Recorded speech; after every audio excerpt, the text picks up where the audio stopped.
Visakha drug రాకెట్లో CBI దర్యాప్తు ముమ్మరం చేసిందని ఒక టీం బ్రెజిల్ వెళ్ళినటువంటి నేపథ్యంలో బ్రెజిల్లో కీలకమైనటువంటి ఆధారాలు కీలకమైనటువంటి సీక్రెట్ లభించింది సిబిఐ అధికారులకి అంటూ కూడా ఒక వార్త సోషల్ మీడియా వేదికగా చక్కర్లు కొడుతుంది. ఏంటి సార్ ఆ సీక్రెట్ ఏంటి? అంటే కృష్ణ గారు, ఇక్కడ సంధ్య ఆక్వా ఎగుమతుల దిగుమతుల సంస్థకు సంబంధించి ఈ చేపలకు సంబంధించినటువంటి డ్రై ఈస్ట్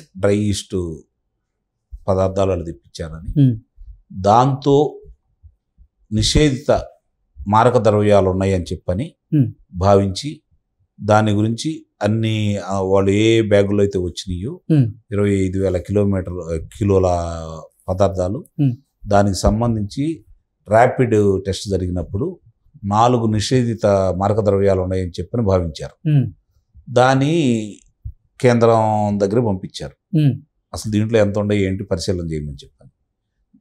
ఆ పరిశోధనలోంచి బయటకు వస్తే ఏందనేది వివరాలన్నీ బయటకు వస్తాయి. అసలు దీనికి సంబంధించిన ఏదో మూలాలు ఉండబట్టి ఏందో కనుక్కుందాం అని చెప్పని ప్రజలు ఎదురు చూస్తూ ఉన్నారు.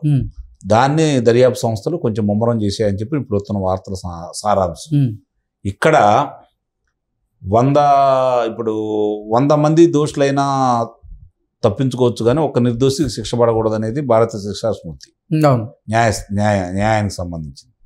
ఇక్కడ జరుగుతుంది ఏంటంటే, ఇప్పుడు ఆంధ్ర రాష్ట్రంలో జరుగుతున్న కుంభకోణాలకు సంబంధించి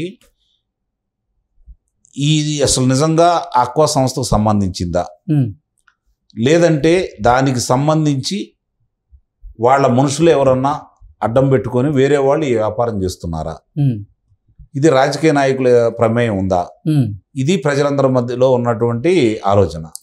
దీన్ని కనుక పరిశీలన చేసుకుంటా ఉంటే మనకి ఇది రాజకీయ నాయకుల ప్రమేయంతో అధికారుల ప్రమేయంతో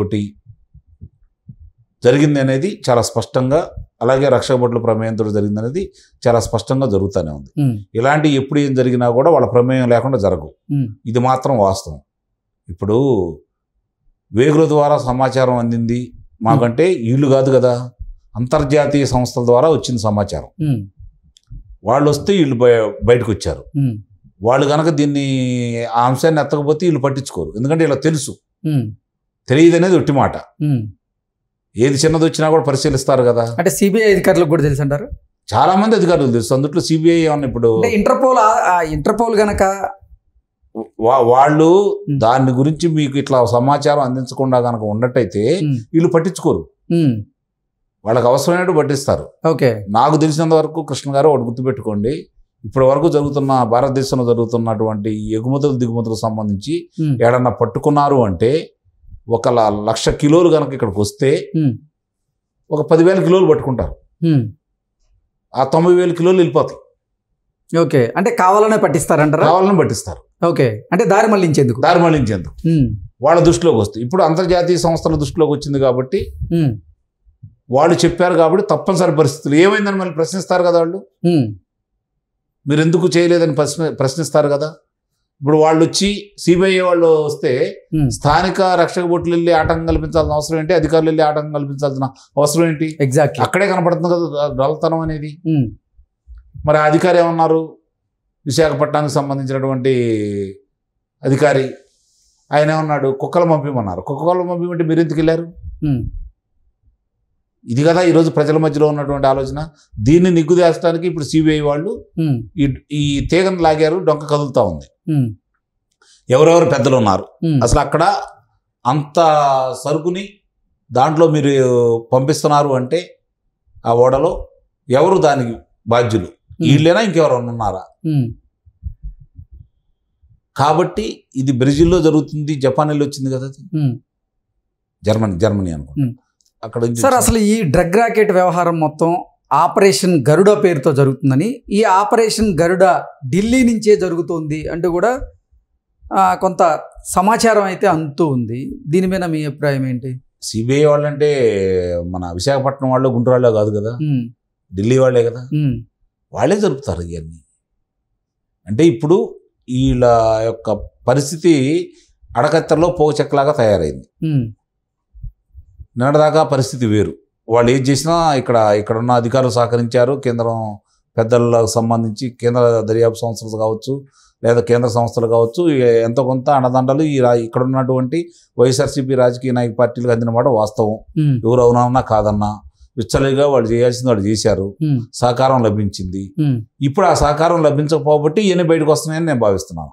ఓకే, ఈ డ్రగ్ ర్యాకెట్ కేసులో అసలు సిబిఐకి దొరికినటువంటి కీలకమైనటువంటి సీక్రెట్ ఏంటి, ఆధారాలు ఏంటంటే ఏం చెప్తారు? దానికి సంబంధించి పురంధేశ్వరి గారి బంధువుల మీద కూడా దాన్ని ప్రయోగించారు కదా. అంటే భారతీయ జనతా పార్టీ ఆంధ్రప్రదేశ్ అధ్యక్షురాలు పురంధరేశ్వరి గారి కుటుంబానికి ఈ డ్రగ్ ర్యాకెట్కి సంబంధం ఉంది అంటూ కూడా జగన్మోహన్ రెడ్డి గారు పలుమార్లు విమర్శలు గుప్పించారు. ఆక్వా సంస్థకు సంబంధించి వాళ్ళు గతంలో ఈ సంధ్య ఆక్వా సంబంధించి 3 సంస్థలు నెలకొల్పారు. ఆ 3 సంస్థల్లో 2 సంస్థల్లో ఆయన భాగస్వామి. తర్వాత ఈ విస్తరణ పెరిగి కొంత ఆదాయం పెరిగిన తర్వాత ఎవరికాడు పంచుకున్నారు. గోదావరి జిల్లాలో ఒకటికి వచ్చింది, ప్రకాశం జిల్లాలో ఒకటికి వచ్చింది. ఆ రోజుతోటి వీళ్ళ వ్యాపార సంబంధాలు లేవు. వీళ్ళ బంధువులు ఉన్నమాట వాస్తవమే, వ్యాపార సంబంధాలు లేవు. ఇప్పుడు దొరికిన వీళ్ళు కూడా వీళ్ళ గత చరిత్ర చూసుకుంటా ఉంటే వీళ్ళ మీద ఎలాంటి అవినీతి ఆరోపణలు లేవు. కష్టపడ్డారు, వ్యాపారాల్లో సంపాదించుకున్నారు, వాళ్ళ మీద ఎలాంటిది ఏం లేదు.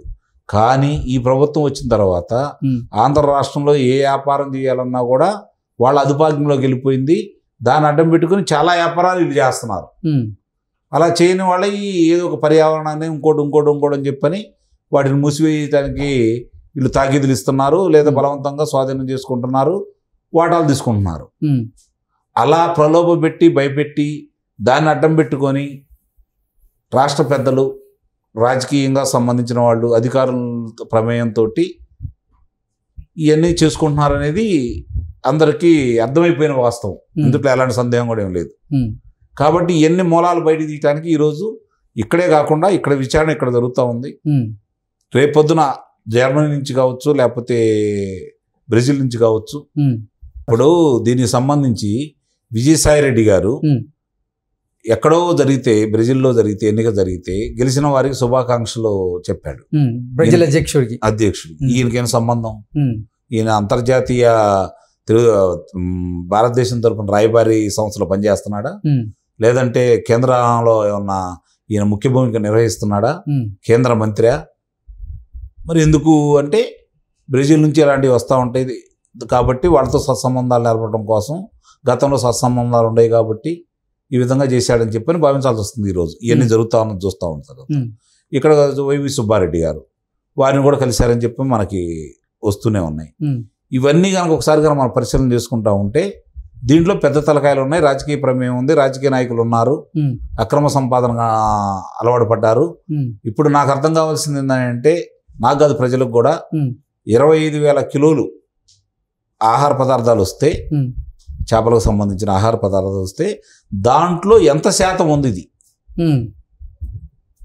అంటే 4 నిషేధిత మారక ద్రవ్యాలు ఉన్నాయని చెప్పని భావిస్తున్నారు కదా. కాబట్టి ఎంత శాతం ఉంది అది నిగ్గు తేల్చాలి. అసలు ఇట్లాంటివి వచ్చినప్పుడు ఎక్కడికి తీసుకెళ్ళి ఏ సంస్థల్లో దాన్ని మళ్ళీ తిరిగి కొకైన్ లాగా మారుస్తున్నారు, మారక ద్రవ్యాలుగా మారుస్తున్నారు, ఏంటో కూడా తెలియాలి. దీన్ని దేనికి ఉపయోగిస్తున్నారు? నాకున్న సమాచారం ప్రకారం ఈ మద్యాన్ని తయారు చేసే దాంట్లో కొంత దాన్ని ఉపయోగిస్తున్నారని, కొంత భారతదేశ వ్యాప్తంగా, ఇది ఆంధ్ర రాష్ట్రంలోనే కాకుండా భారతదేశ వ్యాప్తంగా పంపిణీ చేసే కార్యక్రమం జరుగుతుందనేది అందుతున్న సమాచారం. చూడాలి ఏం జరుగుతుంది ఏంటనేది. కేంద్ర ఎన్నికల సంఘం కూడా దీన్ని దృష్టిలో పెట్టుకోవాలి. ఎన్నికల సమయం కాబట్టి దానికి సంబంధించిన అధికారులందరినీ కూడా తగు చర్యలు తీసుకుంటే ఒక మార్గం దొరికిద్ది. వాళ్ళ యొక్క విచారణ వేగవంతంగా పూర్తి చేసి దోషుల్ని శిక్ష పడాలని కోరుకుందాం. Okay sir, thank you so much.